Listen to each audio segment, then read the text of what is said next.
À toi la gloire, Seigneur. Alléluia, Jésus.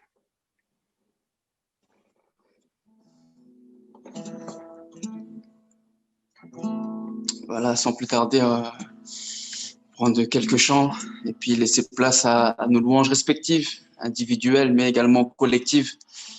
L'Église, c'est chacune de nos vies. Nous sommes les pierres vivantes et Dieu bâtit avec nous son Église. Alors, avec ce premier chant, Seigneur, je viens dans ta maison, je viens te célébrer.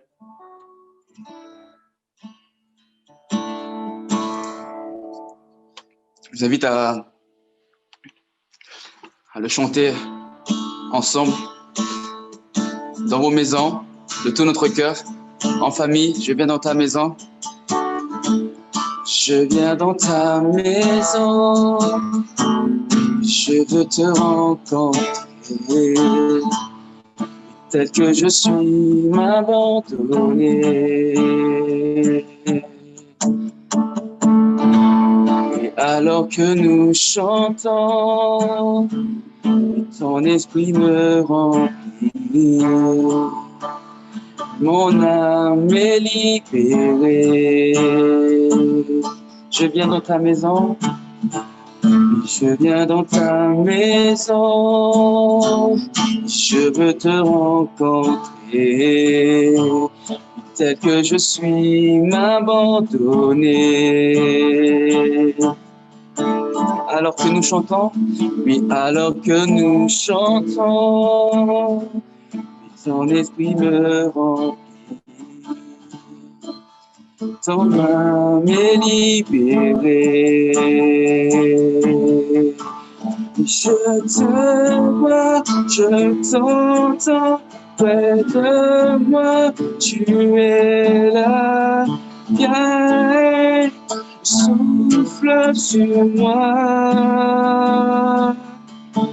Je ressens ta présence comme un feu, comme avant. Jésus, je veux plus de toi. Je viens dans ta maison. Je viens dans ta maison. Je veux te rencontrer. Tel que je suis, m'abandonner. Alors que nous chantons, oui, ton esprit me remplit. Mon âme est libérée. Je te vois, je te vois, je t'entends près de moi. Tu es là, viens, souffle sur moi. Je ressens ta présence comme un feu, comme avant. Jésus, je veux plus de toi. Je te vois, je t'entends près de moi. Tu es là, viens, souffle sur moi. Je ressens ta présence comme un feu, comme avant. Jésus, je veux plus de toi. Jésus, je veux plus. Jésus, je veux plus de toi. Jésus, Jésus, je veux plus de toi. Dernière fois, Jésus, je veux plus de toi. Alléluia, Seigneur, nous te bénissons. Ce matin, nous t'élevons, ce matin, nous exprimons notre cœur, notre louange, notre reconnaissance, notre amour. Parce que, Seigneur, c'est toi qui nous as choisis. C'est toi qui es venu dans nos vies. C'est toi qui, Seigneur notre Dieu, t'es révélé, nous transforme, nous révèle encore ton amour jour après jour. Malgré des circonstances et des temps difficiles, Seigneur, tu nous révèles jour après jour ton amour. Alors ce matin, tous ensemble encore, ton Église, Seigneur, séparés mais connectés au Père, connectés par ce moyen, Seigneur, nous désirons te célébrer, te louer, t'adorer, Seigneur, à travers ces chants, à travers nos prières, notre adoration encore ce matin. Nous venons dans ta présence, Seigneur, pour chanter tes louanges et notre reconnaissance pour ce que tu es et ce que tu as accompli. Amen.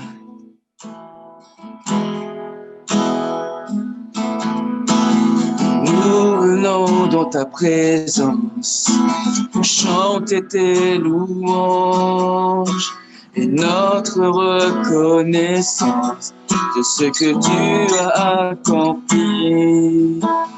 Tu nous as donné ta vie, ton amour et ta joie, et la louange envahit nos cœurs passionnés de toi. Nous venons dans ta présence pour chanter tes louanges, notre reconnaissance de ce que tu as accompli.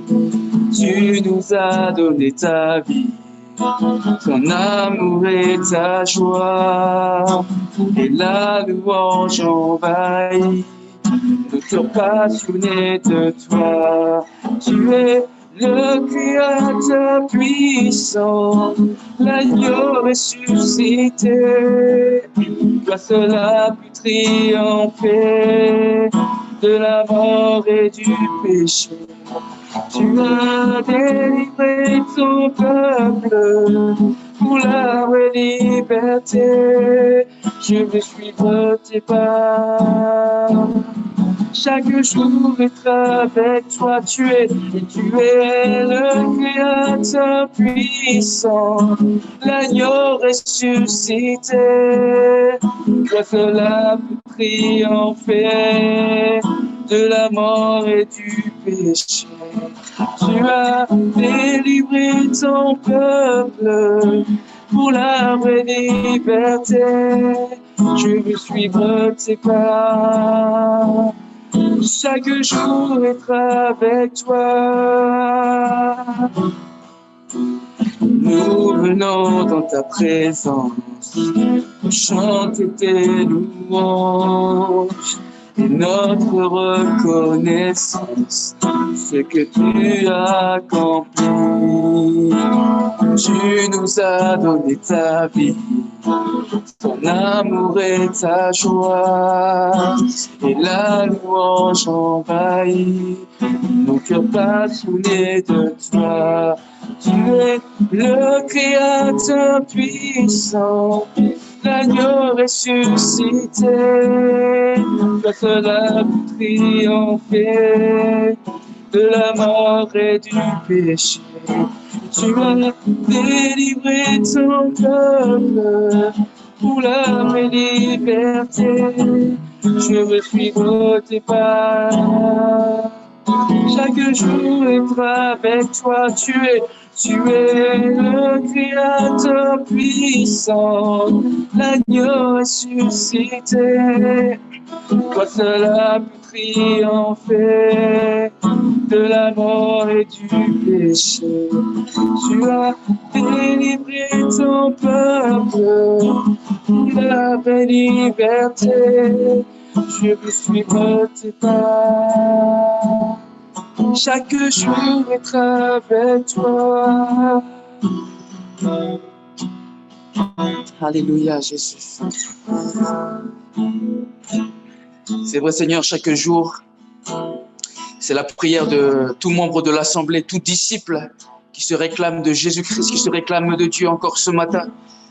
C'est, Seigneur, de nous approcher de toi tous les jours, de nous accrocher à toi tous les jours, dans les bons comme dans les mauvais jours, Seigneur. Et ce matin, oui, nous nous présentons, Seigneur, pour te célébrer et t'adorer.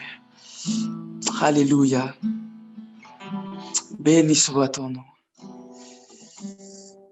Béni soit ton nom encore ce matin.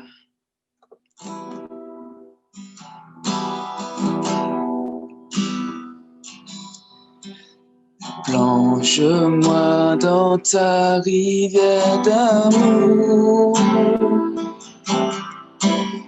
Plonge mon esprit dans les profondeurs de ta joie. Inonde le désert de mon âme. Par la douce pluie du ciel. Plonge-moi. Plonge-moi dans ta rivière d'amour. Plonge mon esprit dans les profondeurs de ta joie. Inonde le désert de mon âme. Par la douce pluie du ciel, mon âme est rafraîchie quand ton onction m'envahit. Je suis restauré, guéri, quand ton onction m'envahit. Plonge-moi dans ta rivière d'amour. Plonge mon esprit dans les profondeurs de ta joie. Inonde le désert de mon âme. Par la douce pluie du ciel, mon âme lui est rafraîchie quand ton onction m'envahit. Je suis restauré, guéri, quand ton onction m'envahit. Mon âme est rafraîchie quand ton onction m'envahit. Je suis restauré, guéri, quand ton onction m'envahit. Mon âme est rafraîchie quand ton onction m'envahit.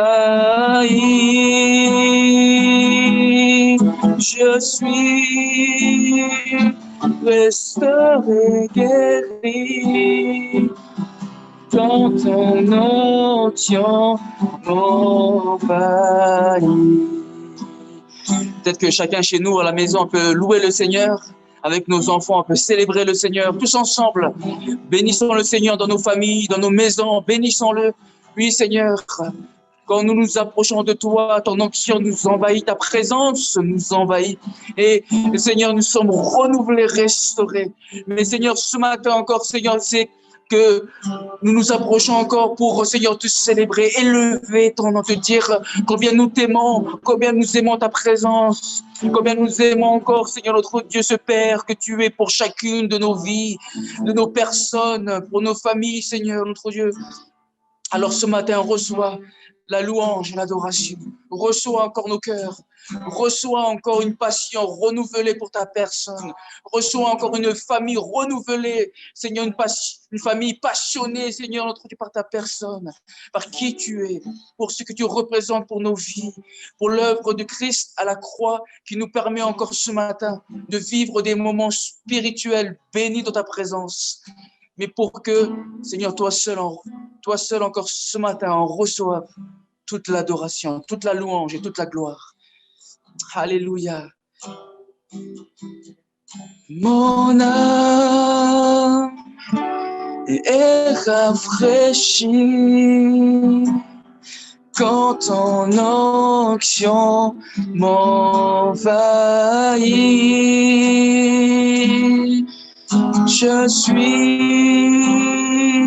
restauré, guéri quand ton onction m'envahit.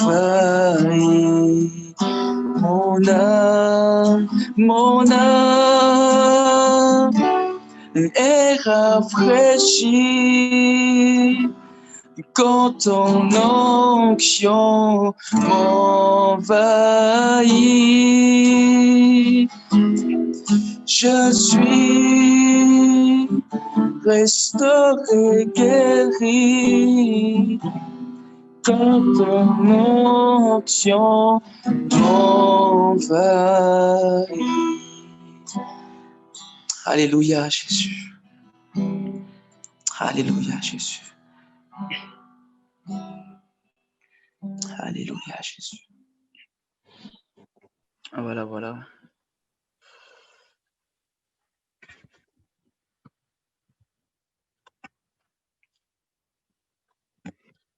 Donc, on est heureux d'accueillir ceux qui nous ont rejoints. Content aussi on salue aussi ceux qui sont connectés sur YouTube.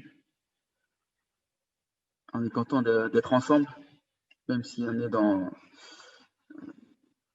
deux lignes différentes. Donc voilà. Ceux qui le veulent, vous pouvez mettre la caméra, mais sinon, vous pouvez la laisser comme ça. Il n'y a pas de souci. Si vous êtes en pantoufle, ça ne change pas. Hein,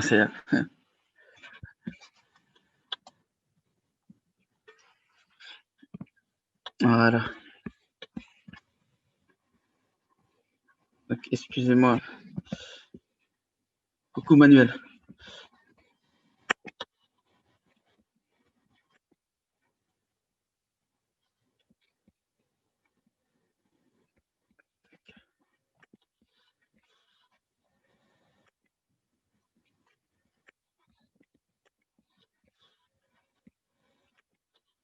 Excusez-moi, j'ai fait juste une manipulation, puis après...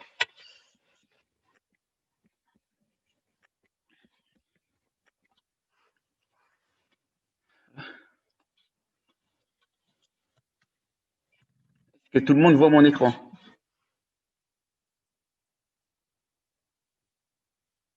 Super.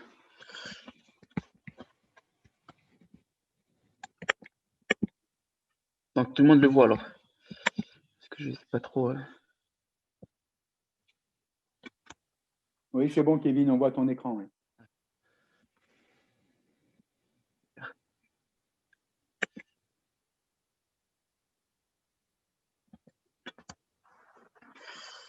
Donc là, j'aimerais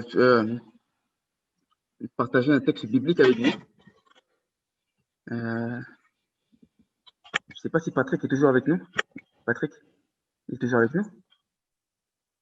Oui, je suis avec vous, oui. Non, Patrick. Patrick. On aurait pu le saluer. Non, je ne le vois plus, il est déconnecté.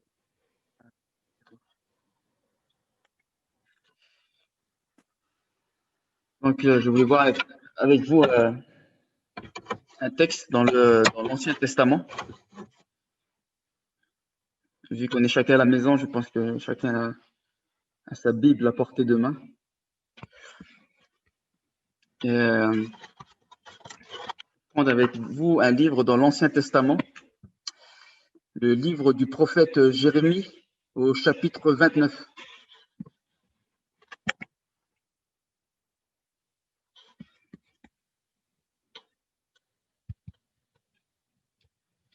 Le livre du prophète Jérémie, au chapitre 29, et le verset 1 à 14.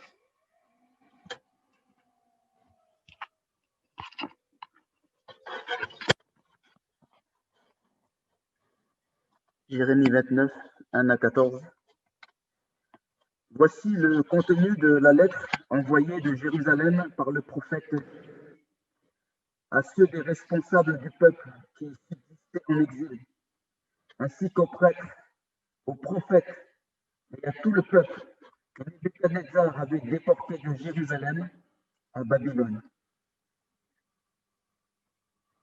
La lettre fut envoyée après le départ du roi Jéconia, de la reine-mère, des fonctionnaires du palais royal, des ministres de Juda et de Jérusalem, des artisans et des forgerons, par l'intermédiaire d'Éléazar, fils de Shaphan, et de Gémaria, fils d'Hilkiah, que Sédécias, roi de Juda, avait envoyé à Babylone, à Nebuchadnezzar, roi de Babylone.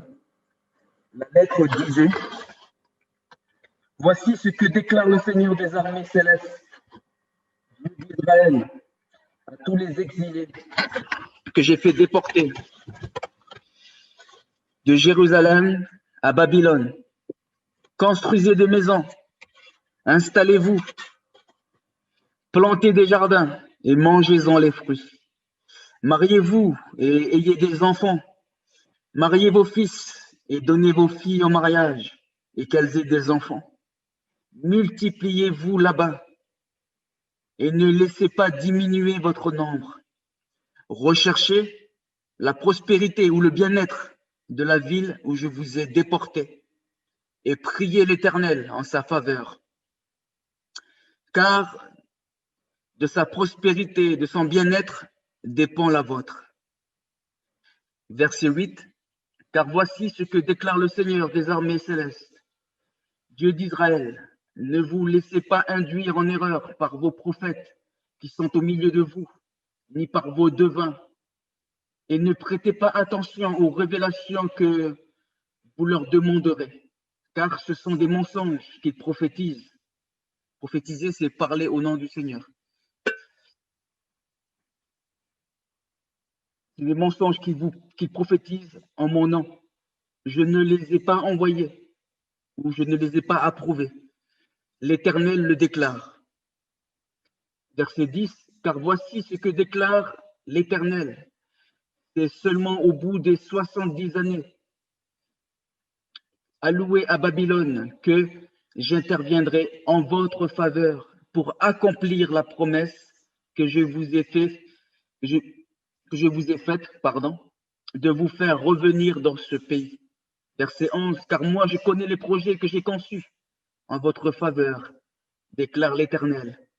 Ce sont des projets de paix et non de malheur, afin de vous assurer un avenir plein d'espérance. Alors vous m'invoquerez et vous viendrez m'adresser vos prières et je vous exaucerai. Vous vous tournerez vers moi et vous me trouverez lorsque vous vous tournerez vers moi de tout votre cœur. Je me laisserai trouver par vous. L'Éternel le déclare. Je ferai revenir les exilés de votre peuple et je vous rassemblerai du milieu de toutes les nations et de tous les lieux où je vous ai dispersés. L'Éternel le déclare pour vous ramener dans le pays où je vous ai déportés. Amen.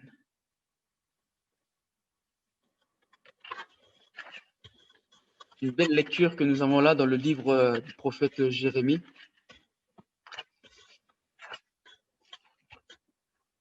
On est dans la partie centrale un peu de son livre, dans le livre de Jérémie. Et puis, pour vraiment comprendre un peu le livre, je vous affiche un peu le contexte du livre de Jérémie. Jérémie a vécu dans ce royaume, c'est-à-dire le royaume de Juda, où la capitale est Jérusalem, entre 600, bon, les dates sont là, les dates sont écrites avant Jésus-Christ. Et à cette époque où Jérémie est, où il exerce sa vocation de prophète, c'est-à-dire celui qui parle au nom de Dieu, le pays est pris entre ses trois voisins, c'est-à-dire l'Égypte, la Syrie et la Babylone. Il est pris en étau par ces grandes puissances. Les habitants, le peuple d'Israël, pensent que mais c'est pas grave, même s'ils nous encerclent, le temple nous protège, Dieu nous protège. Et tout en sachant que le peuple d'Israël avait fait des choses qui n'étaient pas bien aux yeux de Dieu, notamment l'idolâtrie, notamment la désobéissance, notamment des pratiques, des mœurs qui n'étaient pas conformes à ce que voulait Dieu pour son peuple. Donc le peuple s'est souillé par pas mal de choses. Et de par superstition, ils disent, mais les habitants de Jérusalem pensent que de toute façon, le temple il est là, il y aura rien qui pourra nous arriver, parce que le temple de Dieu est là présent. Et c'est là que Jérémie va intervenir, c'est là que Dieu va susciter un homme parmi le peuple, parmi une tribu, parmi une famille, du nom de Jérémie, qui va être le porte-parole de Dieu pour le peuple d'Israël, en leur rappelant l'urgence de revenir à Dieu. Vous vous êtes égarés, vous pensez appartenir au peuple de Dieu, mais vos comportements ont prouvé le contraire. Vous faites des choses qui ne lui plaisent pas. Donc, Jérémie est là, il appelle le peuple à revenir à Dieu et à la première alliance. Et il y a aussi parmi cette époque-là de Jérémie, des faux prophètes. Vous savez, à l'époque, c'est difficile de juger entre un vrai c'est difficile de juger entre un vrai prophète et un faux prophète, hein, parce qu'ils utilisaient toujours les mêmes phrases. Oui, l'Éternel a dit, l'Éternel a parlé, ce sera ceci, ce sera cela. Aujourd'hui, on peut juger, un peu discerner le vrai du faux parce que nous avons sa parole qui est écrite. Mais à l'époque, c'est assez compliqué et les faux prophètes pullulent, c'est-à-dire qu'ils se multiplient. Il y a un grand nombre de faux prophètes. Et quand vous lisez le livre de Jérémie, les faux prophètes se caractérisent par des prophéties qui sont très optimistes. Ne vous inquiétez pas, Dieu va nous délivrer, très rassurant, très dans le sens du poil.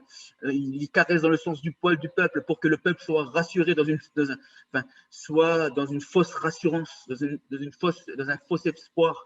Donc, en disant, mais ne vous inquiétez pas, le Seigneur va nous délivrer, la situation elle n'est pas grave, etc. Vous inquiétez pas, Dieu est là. Donc, les faux prophètes vont agir de manière égoïste, égocentrique et pas conformément à ce que Dieu voulait. Les faux prophètes vont minimiser la gravité du péché. Ce qu'ils ont fait, ce qu'ils ont commis, les mœurs, les comportements, des comportements charnels, de la critique, de la révolte, des murmures, est pointé du doigt par Jérémie. Alors que les faux prophètes disent, mais c'est pas grave, ils peuvent mentir, ils peuvent être hypocrites, ils peuvent faire plein de choses négatives, c'est pas grave. Donc les faux prophètes vont minimiser la gravité du péché. Et promettent un avenir qui est facile. Ils vont calmer les inquiétudes et ils ne vont pas appeler le peuple à se repentir de leurs péchés. Vous savez, c'est un danger lorsqu'à un moment donné, on minimise le péché. Oh, c'est pas grave, on fait des erreurs.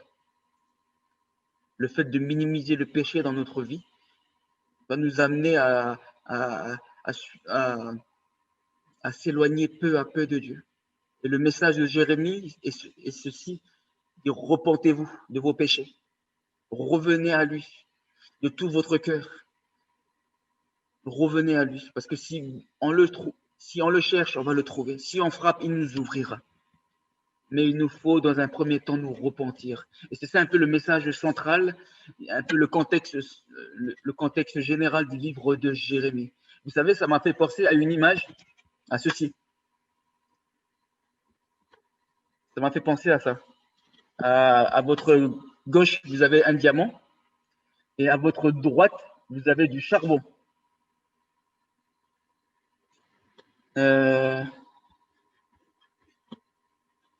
Donc, ça m'a fait penser à cette image d'un diamant et d'un charbon. Savez-vous pourquoi? Quelle est la différence entre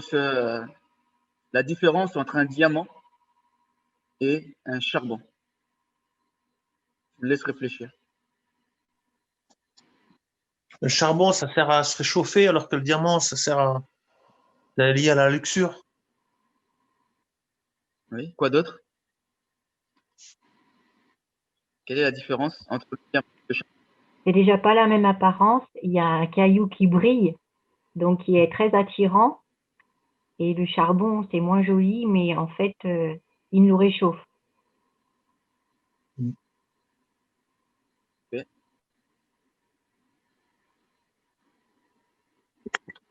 Quelle est la différence entre un charbon?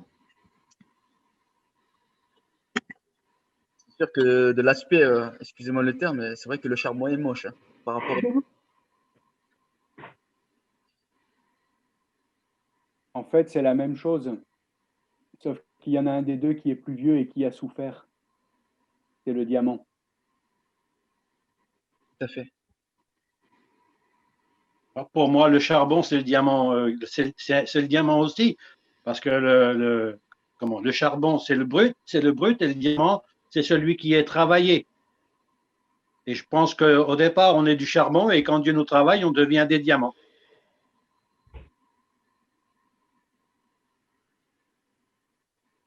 Tout à fait. Le charbon et le diamant ont une même caractéristique, c'est-à-dire qu'ils sont composés de carbone pur. C'est vrai qu'il y a une distinction entre les molécules, mais c'est pas grave. Dans notre image, le charbon est l'état originel du diamant. Pourquoi le charbon se transforme en diamant? C'est parce qu'elle est soumise. Elle est soumise à, vous savez, ici,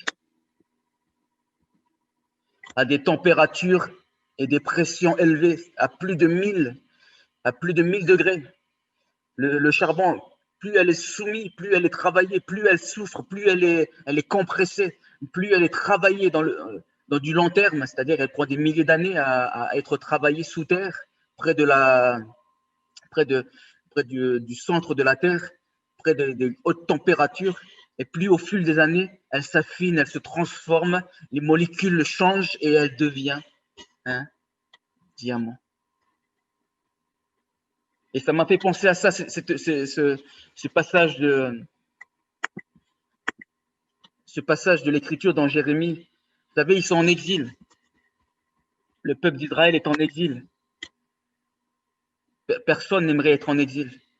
Les faux prophètes disaient que, mais vous inquiétez pas, Dieu va nous délivrer, Dieu va agir, et puis ça va pas durer longtemps. Et en fait, on se rend compte que si, ça va durer longtemps. L'exil va durer longtemps. La pandémie va durer longtemps. Là, c'est un exemple. Je ne dis pas que je ne suis pas prophète en disant que ça va durer. Non, je ne suis pas prophète. Ne prenez pas pour argent comptant ce que je dis. Mais on a l'impression que les choses vont durer. La difficulté va durer. Le défi, le challenge va durer parce que c'est dû à une conséquence d'un péché qui n'a pas été. Le peuple ne s'est pas repenti de ses péchés, n'ont pas reconnu leur orgueil, n'ont pas reconnu qu'à un certain moment de leur vie, ils ont fauté, ils ont dit « Oh, c'est pas grave. De toute façon, Dieu, il est là. » Pour eux, Dieu, c'était le temple, alors que nos vies sont le temple, nos corps sont le temple, et nous sommes cette habitation permanente de Dieu au quotidien. Et les difficultés, c'est que Jérémie a un discours tout à fait différent. Il est le seul à avoir un discours différent en disant au peuple, mais il faut que vous vous soumettiez à la situation. Il faut aller en exil. D'où cette lettre qu'il a écrite au chapitre 29 en disant à tous ses contemporains, à tous ses magistrats, ce roi, dit, mais voici ce que déclare le Seigneur. Habitez là-bas. Ne soyez pas rebelles. C'est la volonté de Dieu. Ces choses arrivent, ces situations arrivent. Il y a des épreuves, il y a des combats, on sera confronté à nos entre guillemets, fantômes du passé, excusez-moi le terme, hein, j'aime pas ce terme, mais on sera confronté à des choses du passé, à des choses parfois qu'on ne veut pas revivre et que Dieu amène parfois en lumière pour pouvoir nous amener à plus, pour pouvoir à ce qu'on devienne des diamants, je dirais, et non plus qu'on reste des charbons tout moches, tout acidulé, tout noir, tout déformé, mais à être comme ces diamants. Et pour cela, il nous faut accepter, il nous faut vivre dans notre époque actuelle. Je parle de cette pandémie, je parle de cette situation complexe, je parle aussi de nos épreuves.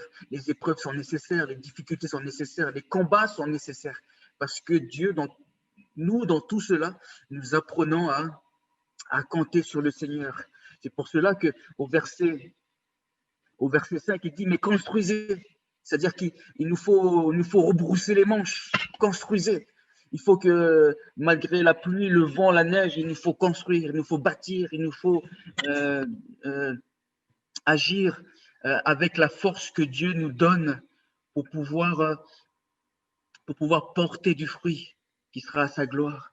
Au verset 6, à la dernière partie du verset 6, non, ce n'est pas un appel à marier nos enfants, mais à la fin du verset 6, où on lit ceci, multipliez-vous. Multipliez-vous. C'est un encouragement à nous multiplier. On voit ici qu'il y a deux manières, il y a deux réactions, il y a deux manières d'agir. Les pas d'accord, ceux qui pas d'accord, ceux qui sortent du groupe, ceux qui sont rebelles, qui murmurent et qui ne veulent pas ces choses. Et il y a les confiants, ceux qui vont. C'est pas parce qu'on a fait le sport que j'ai mis l'image du sportif, mais c'est parce que ça demande un effort. Ça demande, vous savez, quand on fait des efforts musculaires, ça travaille, ça fait mal, ça fait souffrir. Il y a des expérimentés parmi nous, mais ça fait souffrir, ça travaille les muscles, ça travaille le cœur, ça travaille nos corps, notre âme, notre esprit et également notre piété. La piété est un exercice spirituel aussi, où les épreuves, les difficultés viennent aussi mettre à mal peut-être notre piété. Mais il y a un encouragement à multiplier. Multiplier ne signifie pas forcément multiplier dans le numérique, c'est-à-dire en nombre. Le terme hébraïque a une deuxième notion, c'est la notion de qualité. Un peu comme le charbon. Le charbon, lorsqu'il est soumis à des hautes pressions, il devient un produit de qualité, le diamant. Et nous, nos vies, nos personnes, elles sont comme ça.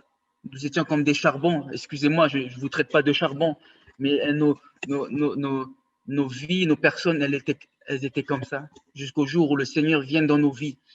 Et au fur et à mesure, il y a des situations, il y a des situations historiques, par rapport à, parce qu'on vit par rapport à cette pandémie, et puis aussi par rapport à beaucoup d'autres choses, au niveau international, national, de nous-mêmes individuels, personnels, dans le couple, avec nos enfants, avec nos petits-enfants, les relations. Aujourd'hui, la société a des gros problèmes de relationnel. Et Dieu nous encourage, nous, le peuple de Dieu, de manière collective et individuelle, à aspirer à la qualité, à ne pas s'arrêter aux difficultés, aux pressions du moment, mais à être confiant dans le Seigneur, à nous multiplier, c'est-à-dire à multiplier la qualité dans nos vies, dans notre vie de prière, dans notre étude de la Bible, dans nos relations, même si elles sont parfois difficiles, à aspirer, à rechercher avec ardeur et aussi dans la prière, parce que ces combats-là sont des combats spirituels.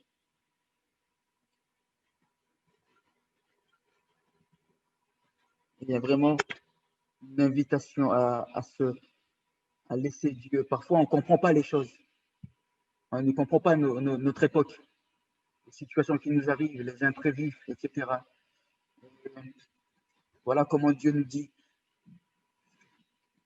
Faites-moi confiance. Construisez, forgez, installez-vous, mais surtout multipliez-vous, c'est-à-dire en qualité. Laissez les épreuves nous forger.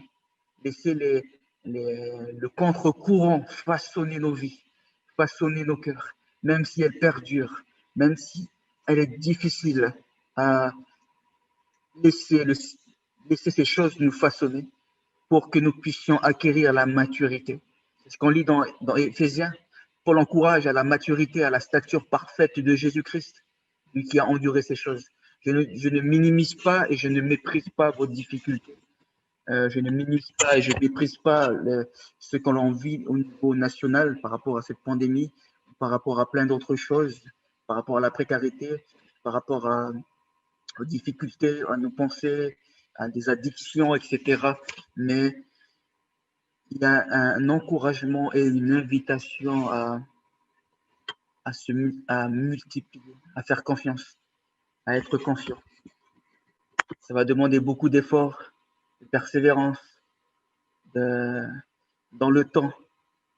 Ça va demander des larmes, ça va demander peut-être des blessures, peut-être de la trahison, de la moquerie, etc. Peut-être des paroles qui vont nous blesser. Mais que ces paroles, ces attitudes ne viennent pas freiner, mais qu'au contraire, elles puissent faire en nous cette preuve de multiplication, c'est-à-dire de qualité. Le diamant qui pourra être à la gloire de notre Seigneur. Je l'ai dit en conclusion, pour terminer, vraiment ce mot-là, multipliez-vous et ne diminuez pas. C'était un peu les prémices de Jean le Baptiste quand il disait, mais qu'il diminue, que je diminue et que lui, il croisse, en parlant de Jésus. Que ça dit que moi, ma vie, mon caractère, ma personnalité, elle diminue, mais que Christ en moi puisse augmenter. C'est lui la qualité, c'est lui qui rend ma vie de qualité, mes sentiments de qualité, mon comportement de qualité, mes réflexions de qualité, ma vie de qualité, c'est Jésus. Que lui, il augmente, et que moi, je diminue. Que j'abdique face à Jésus. Je terminerai par, on pourrait en rajouter, la liste, elle n'est pas exhaustive. On peut le rajouter de manière personnelle. Concrètement, c'est quoi? C'est garder une vie de prière constante. Je comprends qu'elle soit difficile lorsque des choses perdurent dans nos vies. Mais concrètement, c'est quoi? C'est garder une vie de prière. Donc, je pense que certains d'entre nous sont confinés, certains sont dans le télétravail, les jeunes qui sont encore à l'école, mais à garder une vie de prière constante, à se caler des temps de qualité avec notre Seigneur, de prière, que ce soit de 15 minutes, 20 minutes, mais des temps de qualité, aussi d'étude de la parole, des temps de qualité où je prends le temps, où je dis Seigneur, enlève toutes les choses qui pourraient venir qui viendraient prendre ma concentration, mais je veux prendre un temps, 5 minutes, 10 minutes de qualité, 15 minutes, 20 minutes de qualité autour de ta parole. Je veux la lire, je veux la méditer, je veux l'assimiler, je veux qu'elle ait un impact dans ma vie, dans ma foi, et en toutes circonstances, grandir et croître en qualité. Rechercher aussi le bien de la ville, d'où notre bien, nos collègues, nos amis, nos voisins, tout en les aimant, tout en priant pour eux, tout en envoyant un message, vous savez, un message, ça coûte rien, ça dire, voilà, comment ça va, etc., comment va la famille, etc. Voilà, un message bienveillant à appeler nos aînés, ceux qui sont là au milieu de nous, vous savez, les personnes qui sont isolées, et qui n'ont pas de contact du tout la semaine. Pourquoi pas les appeler? C'est ça aussi, grandir, notre foi grandit en qualité, c'est en prenant soin les uns des autres, en s'appelant les uns les autres. amis aussi, nos voisins, nos collègues, et on pourrait y rajouter encore pas mal de choses. Je laisse à notre réflexion, à notre à l'œuvre du Seigneur dans nos cœurs. On pourrait rajouter encore plein d'autres points au niveau du concret. Qu'est-ce que l'on fait? Qu'est-ce que l'on pourrait faire pour déjà moi de manière individuelle soit acquiert de la qualité par les épreuves, par les difficultés, mais aussi par rapport à mon prochain. Comment être une solution, une réponse de Dieu, une réponse de qualité, une solution de qualité pour mes contemporains. Comment puis-je être cela? Seigneur, conduis-nous, conduis-moi, dirige-nous, dirige ma famille, dirige mes enfants, dirige chacune de nos vies pour qu'on soit une réponse, une solution de qualité pour nos contemporains. Alors, ne nous laissons pas décourager. Je pense que certaines choses doivent arriver, doivent se faire. Mais il y a une invitation de Dieu à multiplier, c'est-à-dire à rechercher la qualité dans ces temps-là difficiles. Laisser les choses se faire, les épreuves, les difficultés, agir de manière personnelle dans nos vies pour que de l'état de charbon, nous puissions passer à cet état de diamant aux 1000 facettes, brillant, étincelant pour la seule gloire de notre Seigneur. Je propose que l'on puisse prier quelques minutes, prendre quelques minutes à prier. Si vous voulez prier aussi, on laissera un temps, activez vos micros. Activez vos micros et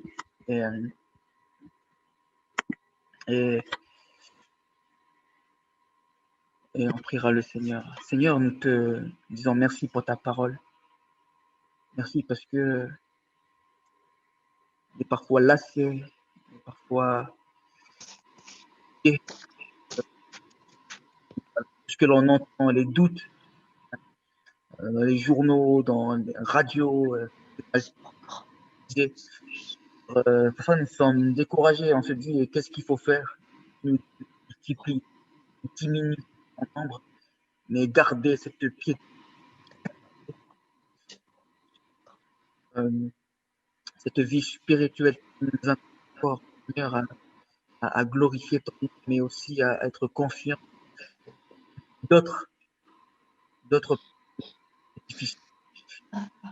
Pour nous, Seigneur, aide chacun d'entre nous.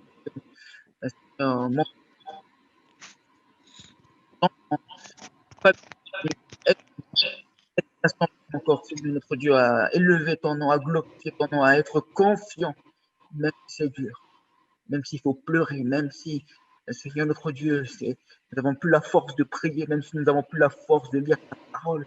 Donne-nous encore dans notre cœur de garder la foi, dans ton action, Seigneur.